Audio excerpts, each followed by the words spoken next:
ସୁଭଦ୍ରା ହିତାଧିକାରୀଙ୍କ ପାଇଁ ଆସିଲା ବହୁତ ବଡ଼ ଅପଡେଟ୍। ଏବେ ସମସ୍ତେ ପାଇବେ ପେନସନ୍। ତ ଦେଖନ୍ତୁ, ଯଦି ଆପଣମାନେ ମଧ୍ୟ ଅଛନ୍ତି ସୁଭଦ୍ରା ହିତାଧିକାରୀ, ତାହେଲେ ଆପଣମାନେ ପେନସନ୍ ପାଇପାରିବେ। ତ କୋଉମାନେ ପାଇବେ, କେତେ ବୟସରେ ପାଇପାରିବେ, କେତେ ଟଙ୍କା ପାଇବେ, ସମସ୍ତେ ଦେଖନ୍ତୁ ଏଇ ଭିଡିଓକୁ ଶେଷ ପର୍ଯ୍ୟନ୍ତ ଫୁଲ୍ ଷ୍ଟେପ୍ ବାଇ ଷ୍ଟେପ୍ ଜାଣିପାରିବେ। ତ ଦେଖନ୍ତୁ, ସୁଭଦ୍ରା ହିତାଧିକାରୀଙ୍କ ପାଇଁ ବଡ଼ ଘୋଷଣା। ଏଣିକି 60 ବର୍ଷ ପରେ ମିଳିବ ପେନସନ୍।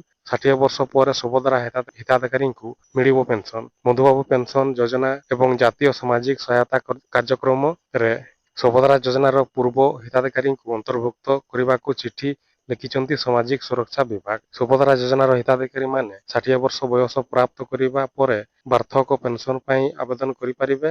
ମଧୁବାବୁ ପେନସନ୍ ଯୋଜନା ଏବଂ ଜାତୀୟ ସାମାଜିକ ସହାୟତା କାର୍ଯ୍ୟକ୍ରମରେ ସୁଭଦ୍ରା ଯୋଜନାର ପୂର୍ବତନ ହିତାଧିକାରୀଙ୍କୁ ଅନ୍ତର୍ଭୁକ୍ତ କରିବାକୁ ସରକାର ପକ୍ଷରୁ ଚିଠି କରାଯାଇଛି।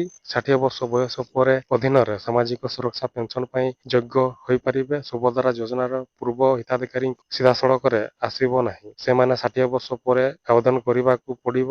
ପ୍ରଥମେ ଅଧିକ ବୟସ୍କ, ଦୁର୍ବଳ ଓ ଅପେକ୍ଷା ତାଲିକାରେ ଥିବା ଲୋକଙ୍କୁ ଆର୍ଥିକ ସହାୟତା ମିଳିବ। ତ ଏଇଭଳିଆ ଆଜିର ଅପଡେଟ୍ ଥିଲା। ଆଶା କରୁଛି ଭଲ ଲାଗିଥିବ। ତାହେଲେ ସେୟାର କରନ୍ତୁ, ଲାଇକ୍ କରନ୍ତୁ।